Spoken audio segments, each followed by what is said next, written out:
दोस्तों, पिछले कई हफ्तों से एक शब्द लोगों की जुबान पे चढ़ा हुआ है और वो शब्द है इथेनॉल।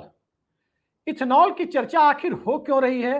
पेट्रोल में इस इथेनॉल को मिलाने के बाद इतना बवाल क्यों हो रहा है? और इन सबसे बड़ा सवाल कि इथेनॉल के खेल का असली खिलाड़ी कौन है? किसको बचाने के लिए सरकार उस नाम को छुपा रही है? और उससे भी बड़ा सवाल कि आखिर इथेनॉल को लेकर आम जनता को परेशान होने की नौबत क्यों आ रही है? खिलाड़ी का नाम जानकर आप चौंक जाएंगे कि आखिर इस इथेनॉल का सबसे बड़ा खिलाड़ी कौन है। पर्यावरण की बातें क्यों की जा रही है? पर्यावरण की आड़ लेकर इथेनॉल को पेट्रोल में मिलाने और E20 के नाम से बेचने को सरकार में बैठे हुए लोग इतना डिफेंड क्यों कर रहे हैं? ये अपने आप में एक सवाल बना हुआ है। लेकिन इस सवाल पर जाने के पहले, असली खिलाड़ी तक पहुंचने के पहले, जब इथेनॉल के नाम का जिक्र मैंने सुना तो मुझे अपने 11वीं 12वीं क्लास के दिन याद आ गए। वो दौर, स्टूडेंट लाइफ का दौर, जब केमिस्ट्री की क्लास में अक्सर हम लोग टीचर के मुंह से ऑर्गेनिक केमिस्ट्री में सुना करते थे इथेनॉल। थोड़ा उसके केमिकल नाम को और ज्यादा बेहतर ढंग से सुनते थे तो कहते थे इथाइल अल्कोहल, और जरा उसके केमिकल फॉर्मूले पर जाते थे तो कहते थे C2H5OH। पाई बॉन्ड और सिग्मा बॉन्ड की बातें नहीं करूंगा क्योंकि ये केमिस्ट्री की क्लास नहीं है, बल्कि इस इथेनॉल के खेल के पीछे की असलियत तक आपको ले जाना चाहता हूं।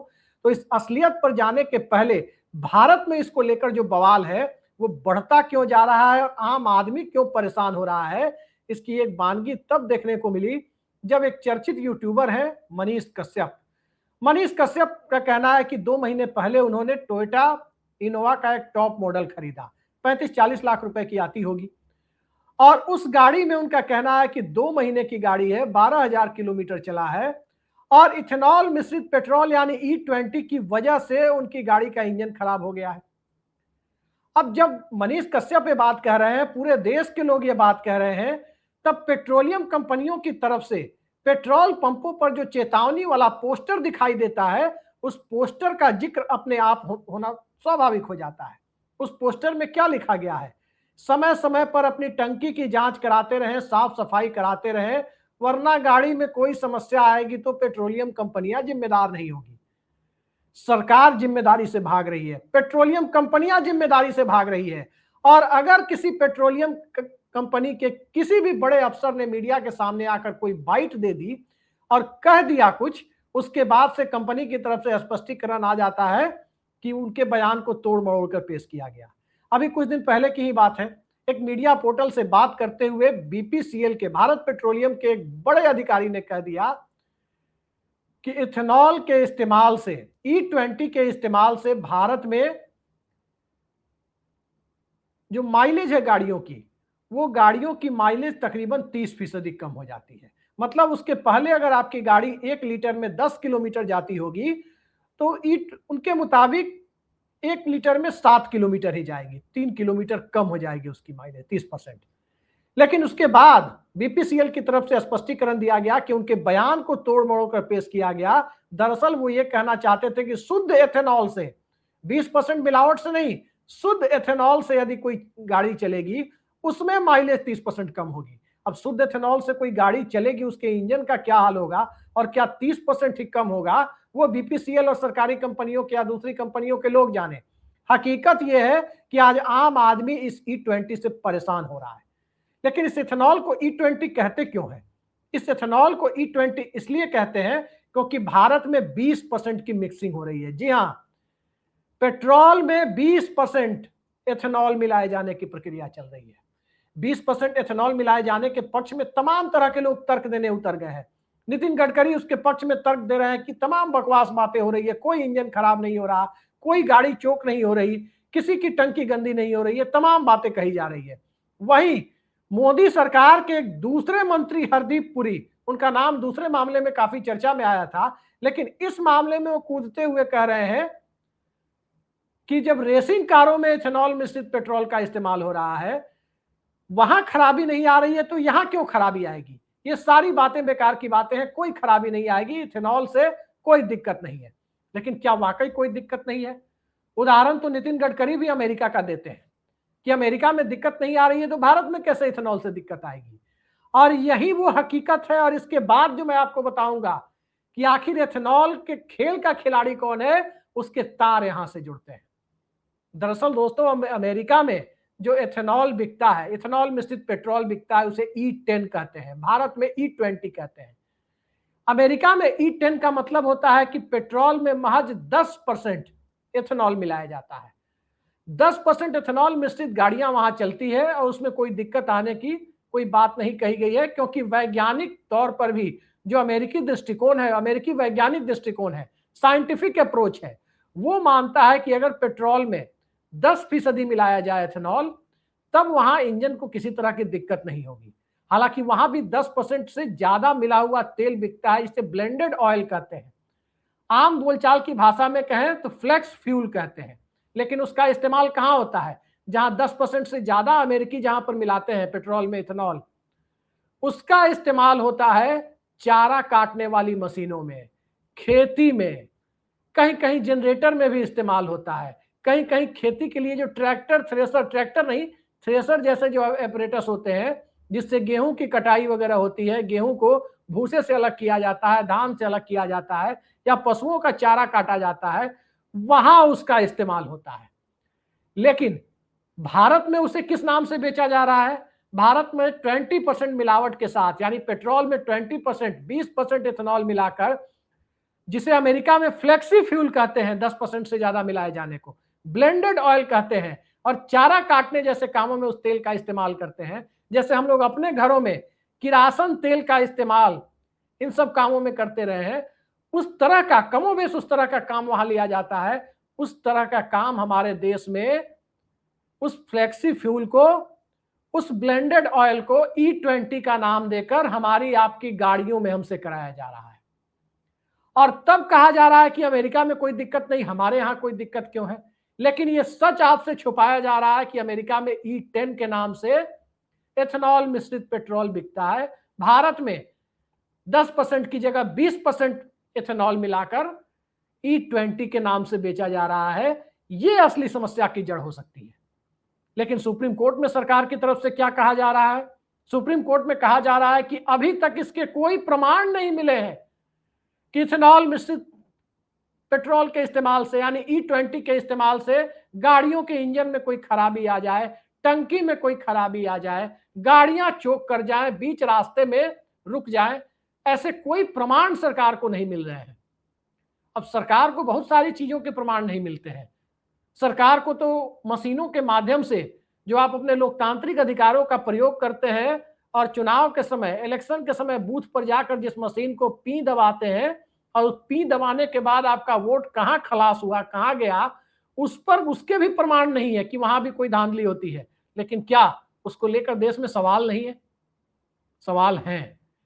कोविड की जो वैक्सीन आई, उसको लेकर भी कई लोगों ने सवाल उठाए।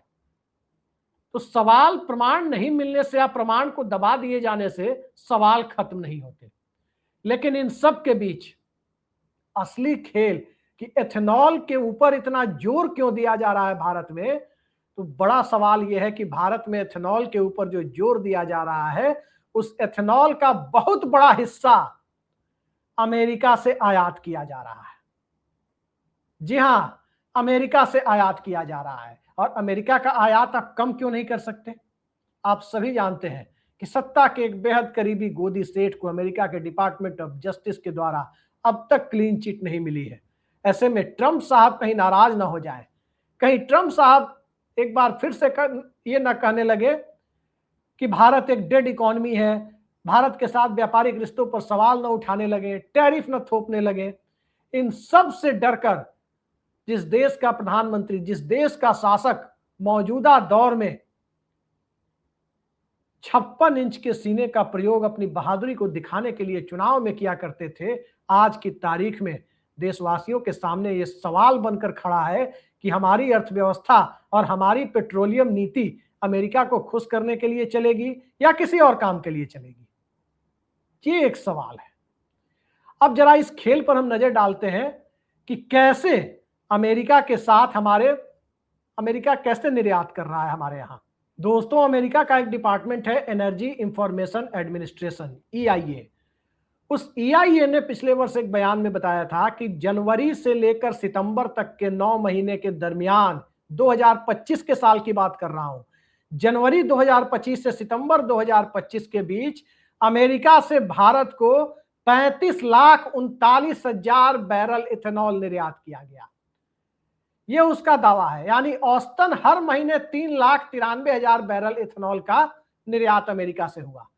वही एक दूसरी रिपोर्ट भी आपको दिखाता हूं, जिस दूसरी रिपोर्ट में यह कहा जा रहा है कि नवंबर 2025 में 31.8 बिलियन गैलन इथेनॉल अमेरिका से भारत निर्यात किया गया। तो हमारा देश इथेनॉल के दुनिया के सबसे बड़े आयातकर्ताओं की सूची में शुमार हो गया। सवाल यह है कि अमेरिका से इतना बड़ा इथेनॉल लाया किस लिए जा रहा है? फैक्ट्रियों में उसकी जरूरत है, दूसरी जगह उसकी जरूरत है, और पेट्रोलियम में तो जरूरत है ही। कई जगह लोगों ने छोटे छोटे प्लांट भारत के अंदर भी बना लिए, गन्ने के रस से, मक्का से, कहीं कहीं धान की भूसी से, धान से, चावल से इथेनॉल बनाने का काम शुरू किया और कहा गया कि यह पर्यावरण हितैषी है, इको फ्रेंडली है। और उस इथेनॉल के बिजनेस में स्वदेशी की बात कुछ लोग करने लगते हैं, पर्यावरण का जिक्र करने लगते हैं, लेकिन ये नहीं बताते कि 1 लीटर गन्ने का जूस जहां से निकलता है वहां कितना ज्यादा, कई हजार लीटर पानी वहां पर खर्च होता है। फिर भला वो इको फ्रेंडली कैसे हो गया? इन सारे सवाल का जवाब तो अपनी जगह सरकार को देना चाहिए कि क्या वाकई इथेनॉल इको फ्रेंडली है। ये सवाल तो बना ही हुआ था, लेकिन इन सवालों के दायरे में मुद्दा कहां पर आके आया? नितिन गडकरी के ऊपर। नितिन गडकरी को, ठीक है, जिस विभाग में उनके बेटे नौकरी के, वो अपनी कंपनी चला रहे हैं, जहां कहा जा रहा है कि कुछ 100 करोड़ रुपए का मुनाफा भी उन्हें इथेनॉल की वजह से हुआ है, लेकिन क्या इस वजह से, जहां बहुत छोटा ऊंट के मुंह में जीरा के बराबर ही उनकी कंपनी को फायदा हुआ होगा, उसको लेकर नितिन गडकरी पर दोष मढ़ना जायज है? बिल्कुल जायज नहीं है। लेकिन नितिन गडकरी पर इस बात के लिए तो दोष मढ़ा जा सकता है कि आप उस मंत्रालय के मंत्री हैं जिसका सीधा सीधा सड़क से संबंध है, और सड़क से संबंध है और फिर उस मंत्रालय में रह के जहां आपके बेटे एक कंपनी चला रहे हैं, क्या ये कॉन्फ्लिक्ट ऑफ इंटरेस्ट का मामला नहीं है? और क्या नरेंद्र मोदी की सरकार को यह नहीं देखना चाहिए कि एक मंत्री जिसका बेटा एक कंपनी चला रहा है इथेनॉल की, और वो करोड़ों का मुनाफा कमा रहा है, और मंत्री जी चाहे देश हित में बोले या किसी और हित में बोले, कॉन्फ्लिक्ट ऑफ इंटरेस्ट जहां पर सामने आ रहा है, जहां लाभ की बातें, जहां सौदे की बातें सामने आ रही है, क्या उस परिस्थिति में उस मंत्री को उस मंत्रालय में रहना चाहिए? नहीं रहना चाहिए। लेकिन नरेंद्र मोदी ने उन्हें उस मंत्रालय में बिठा रखा है। तो ये एक अलग स्थिति है। अमेरिका के सामने जो परिस्थिति है, अमेरिका का जो खेल है, वो खेल सिर्फ और सिर्फ इतना है कि भारत में इथेनॉल भेजो, भारत को इथेनॉल बेचो। इथेनॉल की बिक्री भारत में बढ़ेगी कैसे? जब पेट्रोल में, गाड़ियां बहुत है देश में, पेट्रोल में जब 20% इथेनॉल मिलाया जाएगा, पेट्रोल में 20% इथेनॉल मिलाया जाएगा, तो ये बात कोई मानने के लिए तैयार हो ही नहीं सकता कि भारत के अंदर जितना सीमित उत्पादन है इथेनॉल का और जितना पेट्रोल का इस्तेमाल है इस 150 करोड़ लोगों के देश में, उस देश के अंदर उस इथेनॉल से कुछ हो भी जाएगा, स्वदेशी उत्पादन से। मुंबई हाई में या फिर असम के इलाके में जितना तेल मिलता है, क्या उससे भारत की जरूरत पूरी हो जाती है? 10-12% से ज्यादा पूरी नहीं होती है। 85% के करीब तेल, क्रूड ऑयल हमें अरब से और दुनिया के दूसरे देशों से आयात करना पड़ता है। वही स्थिति अपने यहां बन रहे इथेनॉल की है। असली बात यह है कि चाहे फैक्ट्रियों का काम हो या पेट्रोलियम का काम हो या कोई दूसरा काम हो, इथेनॉल की जो जरूरत है वो आयात से पूरी हो रही है, इंपोर्ट से पूरी हो रही है, और इंपोर्ट अमेरिका से किया जा रहा है। किसको खुश करने के लिए किया जा रहा है आप खुद समझ सकते हैं। लेकिन इसके बीच किसानों को फायदा पहुंचाने वाली बात जो कही जाती है इथेनॉल को लेकर के, उससे संबंधित भी कुछ डेटा आया है, और उस डेटा को यदि हम देखने की कोशिश करें तो कई सारे सवाल खड़े होते हैं। इथेनॉल की उत्पादन लागत दरअसल आती है 39 रुपए लीटर। पेट्रोलियम कंपनियां इसे खरीदती है 62 रुपए लीटर के हिसाब से। यानी जो इथेनॉल उत्पादन करने वाले छोटे छोटे प्लांट हैं, जिनमें गडकरी जी के बेटे का भी जिक्र आता है, उनको 1 लीटर में 23 रुपए का मुनाफा होता है। तो ये किसानों की स्थिति नहीं है, ये इथेनॉल बनाने वालों की स्थिति है। किसानों को कितना मिलता हुआ भगवान जाने। लेकिन यदि किसानों की बात हम करें तो किसानों की बात देखने के बाद क्या सामने आता है? किसानों की बात देखने पर यही सामने आता है, जैसे चावल, उससे भी इथेनॉल बनता है। 2369 रुपए उसकी एमएसपी है। ₹2369 प्रति क्विंटल उसकी एमएसपी है। अब खबर आ रही है कि ₹2320 सरकार उसे ₹2320 क्विंटल इथेनॉल बनाने वाली कंपनियों को चावल बेचा जाएगा। जबकि चावल जो सरकार खरीद करती है वो ज्यादातर एफसीआई यानी फूड कॉर्पोरेशन ऑफ इंडिया के गोदामों में रखा जाता है, और उसकी जो लागत होती है, एफसीआई की जो लागत होती है खरीद के बाद से लेकर के उसके भंडारण तक, जो उसका अपना खर्चा है, वो तकरीबन ₹4100 क्विंटल पहुंचता है।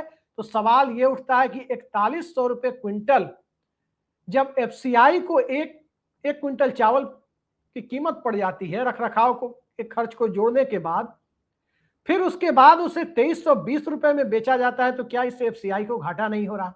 और जब एफसीआई को घाटा हो रहा है तो किसानों को फायदा पहुंचाने की बात सरकार कैसे कर सकती? ये भी एक सवाल अपनी जगह है।